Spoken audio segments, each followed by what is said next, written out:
So just swiftly on, our second keynote speaker with us today has come all the way from Toronto.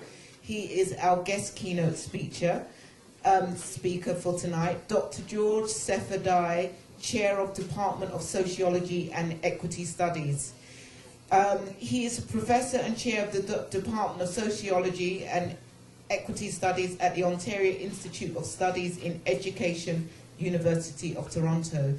He is the author of several books, including Schooling and Education in Africa. He has co-edited several books such as Anti-Colonialism and Education, as well as Indigenous Knowledge in Global Contexts. Professor Dei has served as a board member of several community-based organizations. He is a member and founder of several advisory committees on education and has received numerous awards. Notable among them are the 2002 Race and Gender Class Project Academic Award, the 2003 African Canadian Outstanding Achievement in Education, and in 2003 the Community Builder Award, and the 2009 Nile Valley Foundation Learning Center Commission Award. Let's welcome Dr. George Sefa Dei. Thank you.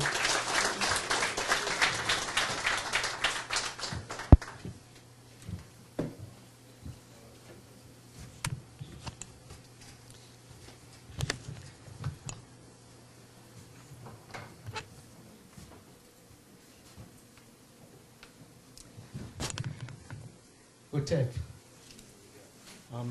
Asante. Romaju.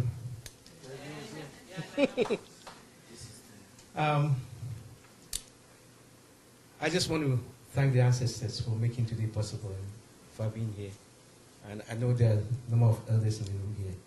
And we hope that their wisdom will guide us in the conversation that we will have.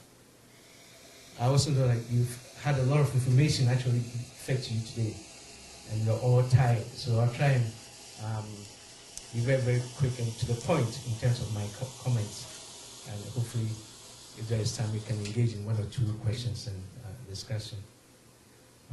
I want to thank Ni, everybody has thanked me, but I want to thank Ni in particular for making it possible for me to be here, particularly the Nile Valley Foundation for Learning, also the African History Project, and then, of course, the Macquarie University, making my trip possible. Normally, when we come to a place such as this, it's not just the invitation, but the other people who make your stay also very, very useful, need to be acknowledged. And in particular, I want to thank Yasewa, who's made it very, very comfortable for me, and then, of course, Nisha, who picked me up from the airport yesterday. We had a long chat, and so I'm very, very grateful for that. You see, we talk about African Liberation Month, right? People call it back, it's African Liberation Month. That's what I prefer to call it. And the reason I prefer to call it is that, look, we still need to break away, that we still have chains around our minds. We need to break away from that. I don't think this time people need to come with chains on our hands. They have our minds trapped. And we need to de-Europeanize and break up from. And so I prefer to call it the African liberation in terms of how we liberate our minds from that process. This is a time when people are asked, but could you come speak about Africa? Could you come and talk about African achievements and contributions? And like many of you here, when I do get some of these invitations, I've become very, very selective. I've become very, very selective in the sense that, as was mentioned, it's not just because it's the shortest month or the shortest days in the month. It's also a time people think, well, for once we can showcase. So we pick Africa, we brush it a little bit, and then after the month we put it back in the shelf. Right? And that becomes very, very tiresome. And how we need to challenge that. So when I come here today, I think to me, I come here to speak to you in terms of, as African peoples, how we take the moment of African Liberation Month and work with it.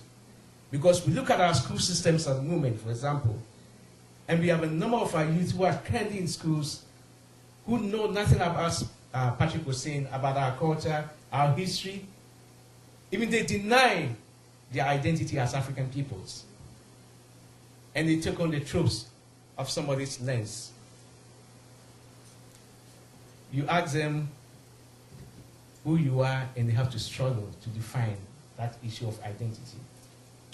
And I think for me as African History Month, I want to talk about the things that make us as African peoples, that make us as proud peoples in terms of the resistance, the struggles that we have gone through and continue to go through. We sang about we shall overcome. The question is not we shall overcome. The question is how we build a future for our kids, a future for the next generation, a future that we're going to be proud of and tell our future generation that will help make the present the future for them. I think this is very, very important because some of us, we become so assured, so complacent in our own places. We think we've paid our dues, we've done our community work. If you paid your dues, how much did you pay? And who did you pay it to? I want to ask you. It's very, very important for us to reinvigorate ourselves and begin to think about what African Liberation Month means for us as a people in terms of the ideas and in terms of the achievements and the struggles. Those of us who stand here and speak, we don't do so on the basis of our own efforts and energies. We do so because a number of people had sacrificed to make it possible for us to be here today, and we need to acknowledge that. And this is why you cannot be African and not forget about our history of struggle and resistance that make it possible for us to claim our identity as African peoples today. There is a saying that any community is as good as we collectively work to make it. That if you want to talk about our community, it's not just the unity that's important. Unity in our community is very, very important. But the unity must be a means to an end. And the end is African power. In other words, there's a need for African unity, but the African unity must translate to African power. The power to own our own destiny. The power to define our own future.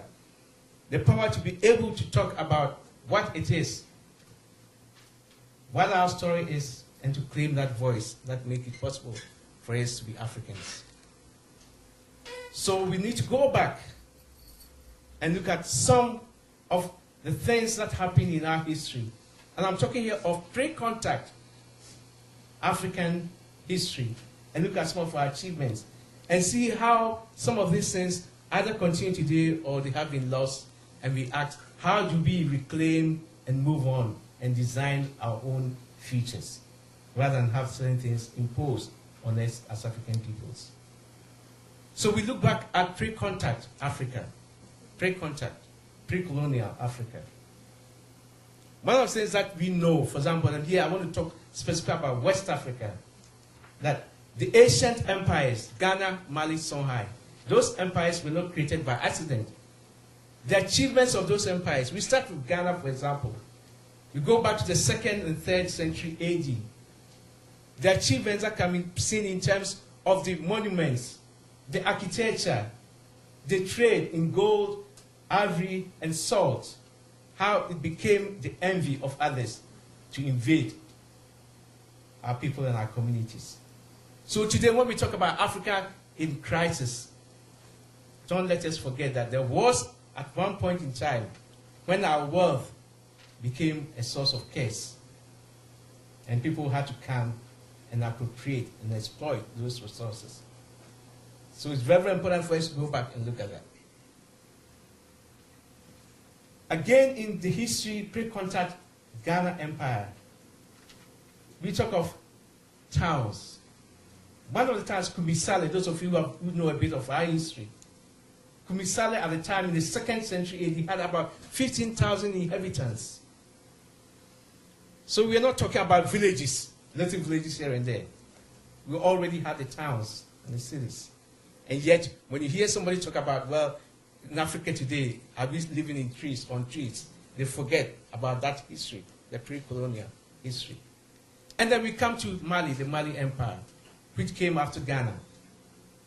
And we talk of the Mali Empire in terms of Timbuktu, the center of excellence, during the rules of Sundiata and Mansa Musa, where some of the madrasa scholars, Islamic intellectualism, the birth or the hotbed of that intellectualism can be traced back to the rule of great leaders like Sundiata and Mansa Musa. And then we come to the Songhai Empire, the city of Goa, which is famous for its fortified towns, the armies, the shrines, and the architecture that this empire was noted for. The ancient civilization of our peoples. What are the lessons that can be learned from this? I think to me there are 5 lessons that I want to point out. One is, we talk about in terms of the economic wealth of our people, economic wealth, that Africa has never been poor. Africa has always been a source of material, social, and spiritual wealth. Secondly, the roots of so-called Western intellectualism also passes through Sankore University, Timbuktu, the madrasa scholars who were there, and how they contributed to the creation of a powerful intellectual spirit that others had to come and learn from these spaces and these centers. Thirdly, we talk of Western fine arts.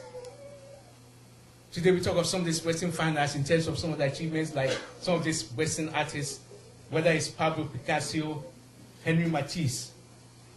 Picasso, for example, in his famous Cubism, they all are rooted to West African achievements. For example, some of the figurines that were made by the Dogon of Mali, the monuments, they are all related. When we talk of Western Cubism, its roots go way back to West African, the Mali, the Dogon cultural group.